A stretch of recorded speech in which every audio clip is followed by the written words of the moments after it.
Hi everyone. आज हम एक नया चैप्टर शुरू करने वाले हैं जो है पॉलिटिकल थ्योरी 11th क्लास का चैप्टर नंबर 6 सिटीजनशिप।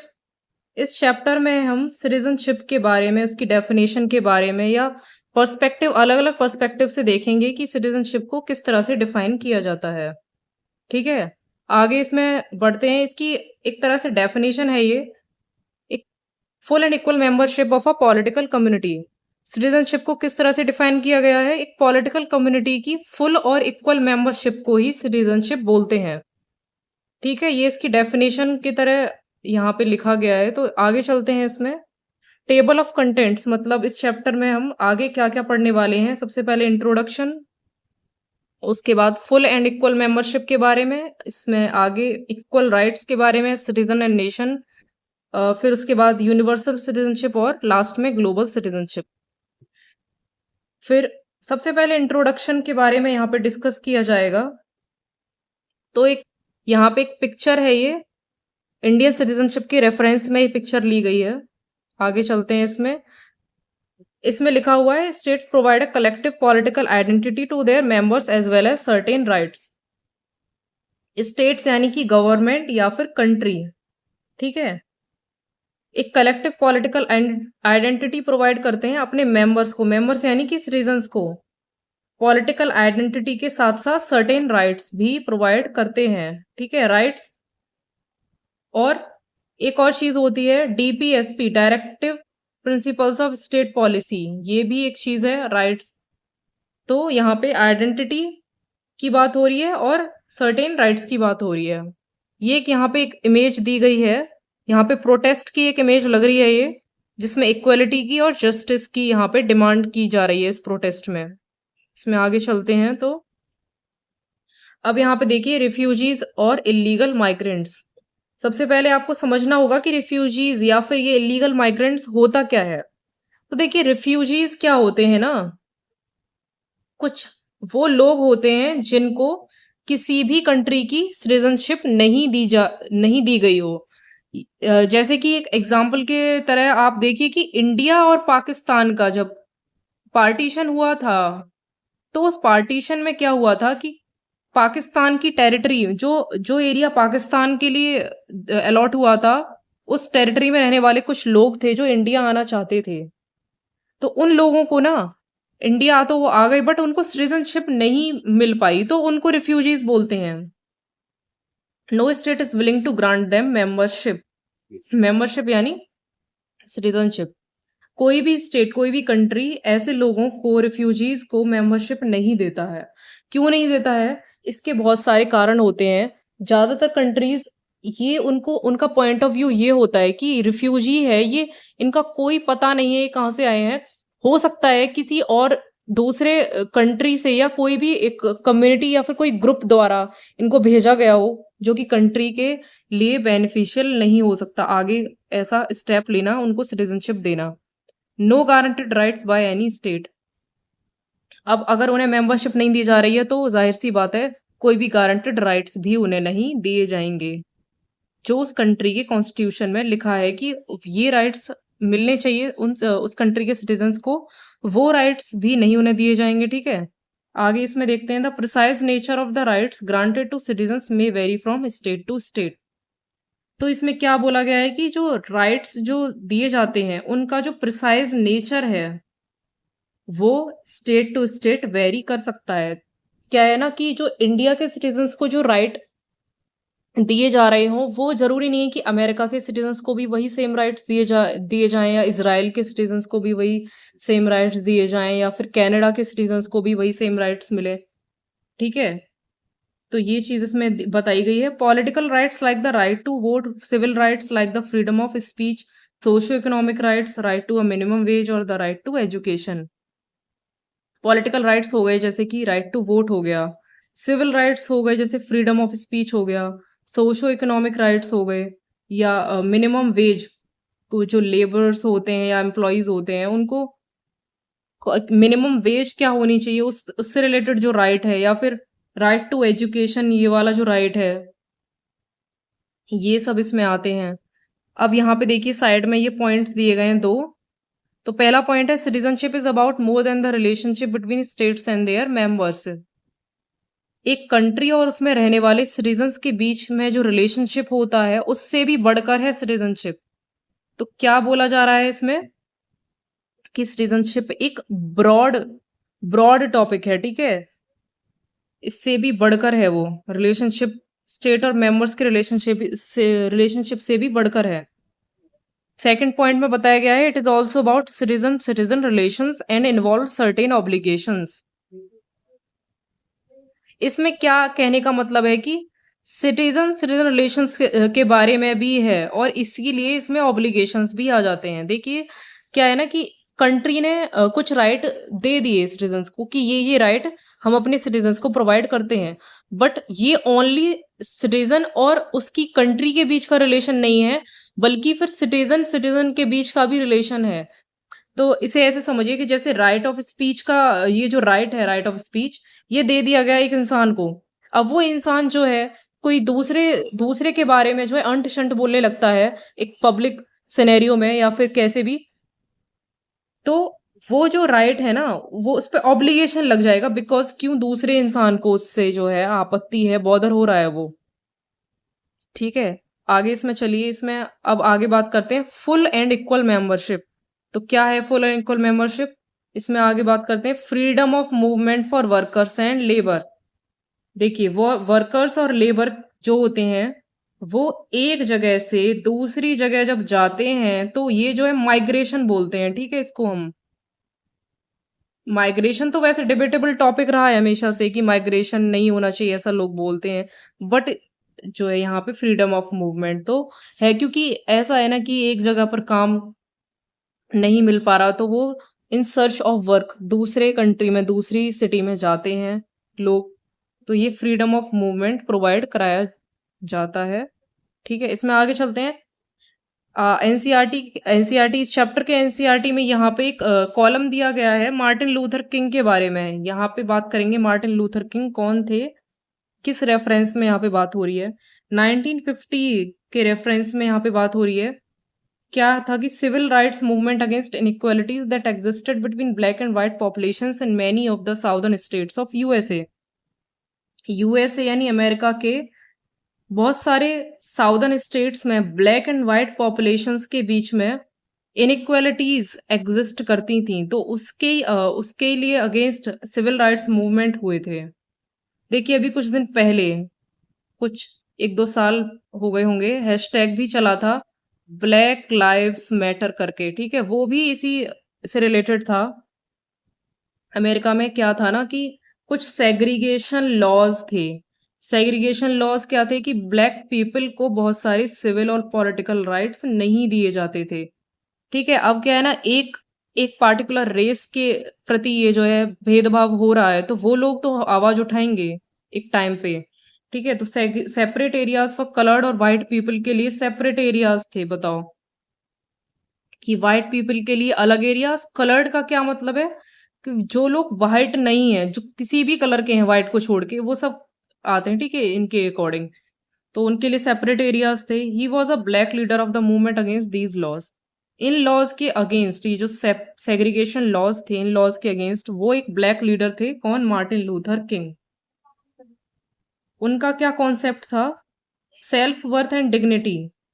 ये जो 2 वर्ड हैं, सेल्फ वर्थ एंड डिग्निटी, हर जो पर्सन है वर्ल्ड में हर कोई डिजर्व करता है equal regardless of one's race और कलर। किसी भी रेस का हो, किसी भी कलर का हो, सब इक्वल है। ठीक है, आगे इसमें देखिए यहाँ पे एक इमेज है, यहाँ पे मार्टिन लूथर किंग की, ये पब्लिक स्पीक के दौरान का ये इमेज है, प्रोटेस्ट के दौरान का है। Segregation is like social leprosy, उनके अकॉर्डिंग क्या था? सोशल लिप्रोसी है सेग्रीगेशन। सोशल लिप्रोसी, लिप्रोसी क्या है? एक भयंकर बीमारी है, तो उन्होंने सेग्रीगेशन को एक सोशल लिप्रोसी के तौर पे माना है, जिसके डीप साइकोलॉजिकल वाउंड्स होते हैं। मतलब इंसान को साइकोलॉजिकली वो घाव, वाउंड्स क्या होता है? घाव, अंदर से साइकोलॉजिकली इंसान सफर करता है। ये सेग्रीगेशन लॉज क्या करते हैं? एक आर्टिफिशियल बाउंड्रीज क्रिएट करते हैं लोगों के बीच में, और लोग जो है आपस में कोऑपरेट नहीं कर पाते एक दूसरे के साथ, और फिर कंट्री का जो है ओवरऑल बेनिफिट भी नहीं हो पाता, कंट्री डेवलप नहीं कर पाता। आगे इसमें देखते हैं। अब बात करेंगे इक्वल राइट्स के बारे में। इक्वल राइट्स क्या होते हैं? ये एक यहाँ पे एक इमेज दी गई है। ये इमेज, इसमें एक बैनर लेके खड़े हैं लोग, इक्वलिटी फॉर ऑल इस पे लिखा हुआ है। तो ये प्रोटेस्ट का एक इमेज है। देखते हैं इसमें क्या है। ये एक पूरा यहाँ पे समरी टाइप का दिया हुआ है। देखिए पूरा चैप्टर ही समरी समरी के लिए बनाया गया है। तो इसमें है full and equal membership means that all citizens rich और poor should be guaranteed certain basic rights and a minimum standard of living by the state. Full और इक्वल मेंबरशिप का क्या मतलब है कि सारे सिटीजन्स, चाहे वो रिच हो चाहे पुअर हो, ये यहाँ पे फाइनेंशियल स्टेटस की बात हो रही है, कोई भी हो तो उनको सर्टेन बेसिक राइट्स स्टेट्स द्वारा दिया जाना चाहिए। सर्टेन बेसिक राइट्स और मिनिमम स्टैंडर्ड ऑफ लिविंग, ठीक है। Large population of slum dwellers, यहाँ पे स्लम ड्वेलर्स की बात हो रही है। स्लम ड्वेलर्स मीन्स जो स्लम्स में रहने वाले लोग हैं, जो एक जगह से दूसरी जगह काम की तलाश में जाते हैं, उनको अनवेलकम विजिटर्स। अब देखिए किसी भी सिटी में वो जा रहे हैं तो वेलकम तो उनका नहीं किया जाएगा। Blamed for straining the resources of the city और for spreading crime and disease. City की रिसोर्सेज को स्ट्रेन करने का ब्लेम उन पे लगाया जाता है, या फिर क्राइम और डिजीज फैलने का इल्जाम उन पे लगता है। स्लम्स में जो कंडीशंस होती हैं वो शॉकिंग होती हैं। Many people may be crammed into small rooms with no private toilets, running water और सैनिटेशन। बहुत सारे लोगों को स्मॉल रूम्स में जो है रहना पड़ता है, जिसमें प्राइवेट टॉयलेट्स भी नहीं होते, वाटर की भी सुविधा नहीं होती है, सैनिटेशन तो होता ही नहीं है। Slum dwellers make a significant contribution to the economy through their labour. ठीक है, ये तो इन पे ब्लेम है, बट क्या है ना कि इकोनॉमी में भी बहुत कंट्रीब्यूशन करते हैं अपनी लेबर के थ्रू। अब यहाँ पे एक नोट है, ये नीचे, national policy on urban street vendors was framed in January 2004। Urban street vendors के ऊपर एक नेशनल पॉलिसी फ्रेम हुई थी। कब? जनवरी 2004 में। आगे इसमें बात करते हैं। Equal rights for citizens need not mean that uniform policies have to be applied to all people since different groups of people may have different needs. बहुत अच्छी बात इसमें बताई गई है। सिटीजन्स को इक्वल राइट्स देना, इसका ये मतलब नहीं है कि यूनिफॉर्म पॉलिसी सभी लोगों के ऊपर अप्लाई की जाए। कुछ यूनिफॉर्म पॉलिसीज बना दें और उनको सब पे एक जैसा अप्लाई कर दें, ऐसा इसका ये मतलब नहीं है। क्यों? क्योंकि डिफरेंट ग्रुप्स, हर इंसान की सिचुएशन अलग होती है और उसकी नीड्स भी अलग होती हैं, ठीक है। Formal laws regarding the citizenship only form the starting point. Citizenship को लेके जो फॉर्मल लॉज होते हैं वो खाली स्टार्टिंग पॉइंट फॉर्म करते हैं, और the interpretation of laws is constantly evolving. Laws का जो इंटरप्रिटेशन है वो भी इवॉल्व कर रहा है, ठीक है। स्टार्टिंग पॉइंट है फॉर्मल लॉज तो, लेकिन इन लॉज का जो इंटरप्रिटेशन है वो इवॉल्व कर रहा है। देखिए क्या है ना कि सोसाइटी जो है हमारी, सोसाइटी हमेशा इवॉल्व करती रहती है। आज जो हमारी सोसाइटी के जो थॉट्स हैं, अगर एवरेज थॉट्स की बात करें, तो आज से 10, 40, 50 साल बाद वो सोसाइटी की सेम नहीं रहेगी। तो सोसाइटी इवॉल्व कर रही है, इसका मतलब है लॉज भी इवॉल्व करते रहने चाहिए। कोई भी स्टेगनेंट वाटर अगर है, स्टेगनेंट मतलब रुका हुआ पानी है ना, तो उसमें वो भी सड़ जाता है। इसी तरह से सोसाइटी भी अगर एक जगह रुक जाए तो वो भी डेवलप नहीं कर पाएगी। इसमें आगे बात करते हैं। एनसीईआरटी में एक, इस चैप्टर में एक कॉलम दिया गया है सिटीजनशिप, इक्वालिटी और राइट्स को लेके। उसमें बात की गई है एक पर्सनैलिटी की, जो है Olga Tellis, against Bombay municipal corporation. 1985 की यहाँ पे बात हो रही है। Olga Tellis against Bombay municipal corporation. बात क्या है, ये देखिए एक इमेज दी गई है इनकी, ओल्गा टेलिस की। इसमें क्या है ना, the petition claim the right to live on pavements. इनकी क्या पिटीशन, उन्होंने क्लेम क्या किया था उस पिटीशन में? Right to live on pavements. Pavements क्या होता है? रोड साइड में जो जगह होती है उस पे या फिर स्लम्स में रहने का राइट दिया जाना चाहिए, क्योंकि no alternative accommodation available close to their place of work. जो लेबर या वर्कर्स होते हैं उनके लिए कोई भी अल्टरनेटिव एकोमोडेशन अवेलेबल नहीं होता। तो ऑप्शन क्या है, या तो गवर्नमेंट उनको एकोमोडेशन का उनका व्यवस्था करे, अगर नहीं कर पा रही है गवर्नमेंट तो उनको ये राइट होना चाहिए। तो उसके रेस्पॉन्स में सुप्रीम कोर्ट ने क्या बोला, article 21 of the constitution which guaranteed the right to life included the right to livelihood. क्या बोला रेस्पॉन्स में कि आर्टिकल 21 में, जो कॉन्स्टिट्यूशन का आर्टिकल 21 है जो राइट टू लाइफ गारंटी करता है, उसमें राइट टू लिवलीहुड भी इंक्लूडेड है। तो इस तरीके से उनको यहाँ पे इस ये जो क्लेम था इसको अनुमति मिल गई। ठीक है, इसमें आगे चलते हैं। आगे बात कर रहे हैं सिटीजन और नेशन की। ठीक है, assertions regarding the sovereignty of the nation state and democratic rights of citizens was made by the revolutionaries in France in 1789। यहाँ पे फ्रांस का रेफरेंस लिया गया है 1789 का। ठीक है, यहाँ पे क्या बताया जा रहा है, assertions regarding the sovereignty of the nation state, nation state की सॉवरेंटी और डेमोक्रेटिक राइट्स को लेके यहाँ पे जो असर्शंस थे, जो रिवॉल्यूशनरीज द्वारा बनाए गए थे फ्रांस में 1789 में, यहाँ पे इसकी बात हो रही है। Nation states claim that their boundaries define not just a territory but also a unique culture. Nation state से क्लेम करते हैं कि उनकी जो बाउंड्रीज है वो ना सिर्फ टेरिटरी डिफाइन करती है, साथ ही क्या एक यूनिक कल्चर और शेयर्ड हिस्ट्री भी, एक यूनिक कल्चर होता है और हिस्ट्री भी, शेयर्ड हिस्ट्री भी होती है उससे रिलेटेड। ठीक है, national identity of a democratic state is suppose to provide citizens with a political identity that can be shared by all the members of the state. Democratic, किसी भी democratic state की जो नेशनल आइडेंटिटी होती है वो अपने citizens को एक पॉलिटिकल आइडेंटिटी प्रोवाइड करती है, जो कि उस स्टेट में रहने वाले जितने भी मेंबर्स हैं वो सबके द्वारा शेयर की जाती है। जैसे इंडिया के जो सिटीजन्स हैं उनको इंडियंस बोला जाता है, अब इंडिया में और भी जितने भी सिटीजन्स रह रहे हैं सबको इंडियंस ही बोला जाएगा। तो ये एक शेयर हो रही है वो चीज़। Democratic states usually try to define their identity so that it is as inclusive as possible। Democratic states जो हैं यूजुअली अपनी आइडेंटिटी डिफाइन करने की कोशिश करते हैं जिससे कि जो उस स्टेट की जो सिटीजनशिप है वो ज़्यादा से ज़्यादा इंक्लूसिव हो पाए। ठीक है, इसका क्या मतलब है कि एक कोई कंडीशन दे दी कि कोई एक्स कोई ईयर है, इस ईयर से इस ईयर के बाद में जितने भी लोग रह रहे हैं उस कंट्री में वो सब उस कंट्री के सिटीजन्स माने जाएंगे। ठीक है, बट क्या है ना कि उस पार्टिकुलर ईयर से पहले और भी लोग रह रहे होंगे तो उन पे एक सवाल खड़ा हो जाएगा कि ये क्या सिटीजन्स नहीं है, तो उसमें कुछ और कंडीशंस भी बतानी होंगी कि हाँ ये कंडीशन है। एक पार्टिकुलर सिर्फ एक कंडीशन के ऊपर आप डिफाइन नहीं कर सकते। तो ये है कि सबसे ज्यादा इंक्लूसिव बनाया जाए उस चीज को जिससे और लोग भी शामिल हो पाए। The provisions about citizenship can be found in part 2 and in subsequent laws passed by parliament. क्या है कि जो सिटीजनशिप को लेके जो प्रोविजंस हैं वो पार्ट 2 में और उससे आगे वाले लॉज में जो पार्लियामेंट द्वारा पास किए गए हैं उसमें दिया गया है। इंडिया में citizenship can be acquired by birth, descent, registration, naturalisation या इंक्लूजन ऑफ टेरिटरी।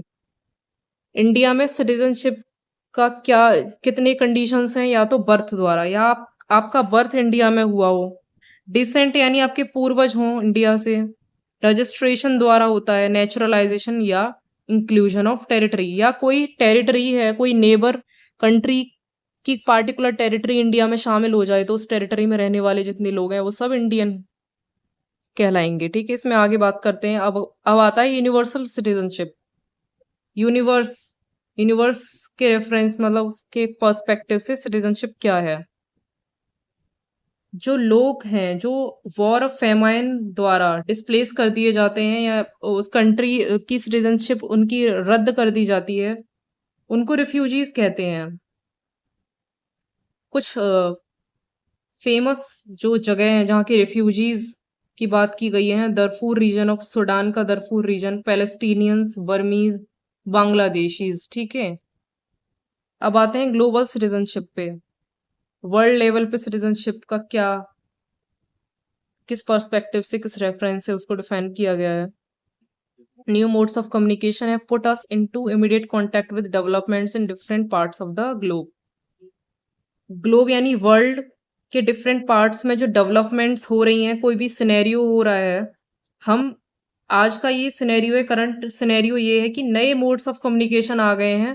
तो इमीडिएट कांटेक्ट, कुछ भी वर्ल्ड के किसी भी पार्ट में कुछ भी होता है तो हमें वो मीडिया के थ्रू या सोशल मीडिया के थ्रू तुरंत पता चल जाता है, ठीक है। एक तो इसका क्या फायदा है कि सिंपथीज डेवलप होती हैं, शेयर कंसर्न होता है लोगों के बीच में, वर्ल्ड के अलग अलग हिस्से से आता है जो concern. It might make it easier to deal with problems which extend across national boundaries. तो इससे ये इजी, आसान हो जाता है प्रॉब्लम से डील करना। जो नेशनल बाउंड्रीज के अक्रॉस भी कोई प्रॉब्लम हो रही है, कोई दूसरे कंट्री में भी कोई प्रॉब्लम हो रहा है, तो उसको डील करना आसान हो जाता है। और and which therefore need cooperative action by the people and governments of many states. तो इसमें क्या आवश्यकता होती है, कोऑपरेटिव एक्शन की, लोगों द्वारा और गवर्नमेंट्स द्वारा। इसमें आगे बात करते हैं। अब ये पूरा टॉपिक देखिए, इसकी एक समरी, डिटेल्ड समरी एक तरह से बताई गई थी। ये एक इम्पॉर्टेंट चीज यहाँ पे बताई गई है। World refugee day, world refugee day कब होता है? 20 जून को यहाँ पे इसको मनाया जाता है, ठीक है।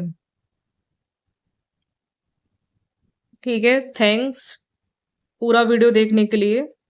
ऐसी और वीडियोस हम लाते रहेंगे बाकी जो चैप्टर्स हैं उनके लिए, तो कंटिन्यू रहेगा चैनल पे। ठीक है, थैंक यू, गुड बाय।